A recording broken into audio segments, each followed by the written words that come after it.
गरुड़ पुराण हिंदू धर्म का ऐसा ग्रंथ है जिसमें जन्म और मृत्यु से लेकर स्वर्ग, नर्क और कई तरह की बातों का वर्णन मिलता है। इसमें बताया गया है कि मृत्यु के बाद वो कौन सी चीजें होती हैं जो व्यक्ति को सदगति या दुर्गति की ओर ले जाती हैं। बता दें कि गरुड़ पुराण में कुल 19,000 श्लोक हैं, जिनमें 7,000 ऐसे श्लोक हैं और जो व्यक्ति को ज्ञान, धर्म, नीति, जीवन, सदाचार, यज्ञ और तप की बातों का महत्व बताते हैं। दोस्तों, गरुड़ पुराण के ज्ञान से व्यक्ति को उचित मार्ग में चलने की प्रेरणा मिलती है। जब घर पर किसी परिजन की मृत्यु हो जाती है तो पूरे 13 दिनों तक गरुड़ पुराण का पाठ कराया जाता है। परिवार के सभी लोग एक साथ बैठकर पाठ सुनते हैं। शास्त्रों में बताया गया है कि गरुड़ पुराण का पाठ कराने से मृतक की आत्मा को मोह से मुक्ति मिलती है और वो सदगति को प्राप्त होता है। चलिए अब आपको बताते हैं कि किसी की मौत के बाद गरुड़ पुराण सुनने का क्या महत्व है। माना जाता है कि मृतक की आत्मा पूरे 13 दिनों तक घर पर ही रहती है, इसलिए गरुड़ पुराण का पाठ होता है। मृतक भी इस पाठ को सुनते हैं। इससे वो स्वर्ग, नर्क, गति, सदगति, दुर्गति, तमाम तरह की गतियों के बारे में जानते हैं।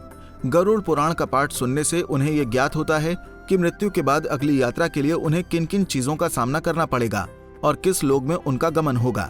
जब परिजन के मृत्यु के बाद घर पर गरुड़ पुराण का पाठ होता है तो मृतक के साथ परिजन भी जान लेते हैं कि सदगति क्या है और किस तरह के कर्मों से मृत्यु पश्चात सदगति प्राप्त होती है। गरुड़ पुराण में स्वर्ग, नर्क के बारे में बताया गया है। इसमें बताया गया है कि मरणोपरांत कर्मों के आधार पर ही दंड मिलते हैं। गरुड़ पुराण में भगवान विष्णु द्वारा बताया गया है कि कौन सी चीजें व्यक्ति को सदगति की ओर ले जाती हैं। मृत्यु के पश्चात गरुड़ पुराण का पाठ सुनने से मृतक की आत्मा को शांति मिलती है और वो परिवार से मोह और संसार के सारे संताप को छोड़कर प्रभु मार्ग पर चले जाते हैं। शास्त्रों में बताया गया है कि कुछ लोगों की आत्मा मृत्यु के बाद तत्काल दूसरा जन्म धारण कर लेती है। किसी को 3 दिन लगते हैं, किसी को 10 से 13 दिन, तो किसी को 1.25 महीना लगता है। यदि व्यक्ति की अकाल मृत्यु हुई हो तो उसे दूसरा जन्म लेने में 1 वर्ष लगता है। इसके साथ ही दोस्तों, आपको बता दें कि गरुड़ पुराण के अनुसार मृत व्यक्ति की आत्मा शरीर से निकलकर सीधा यमलोक जाने में सक्षम नहीं होती है, क्योंकि आत्मा में वो शक्ति और बल ही नहीं रहता है कि वो इस लोक से यमलोक की यात्रा कर सकें। इसलिए मृतक की मौत के दिन से लेकर ठीक 10 दिनों तक पिंडदान किया जाता है। ऐसा करने से मरे हुए इंसान के शरीर के विभिन्न अंगों का निर्माण होना शुरू हो जाता है। यही वजह है कि लोग श्राद्ध और पिंडदान भी करते हैं।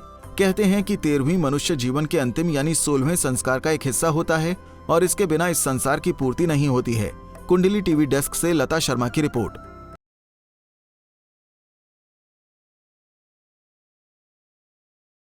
इसी तरह की और भी जानकारी लेने के लिए हमारे चैनल को सब्सक्राइब करें और नई वीडियो की नोटिफिकेशन के लिए बेल आइकॉन दबाएं। अगर आप ये वीडियो फेसबुक पर देख रहे हैं तो वीडियो को लाइक और शेयर करें।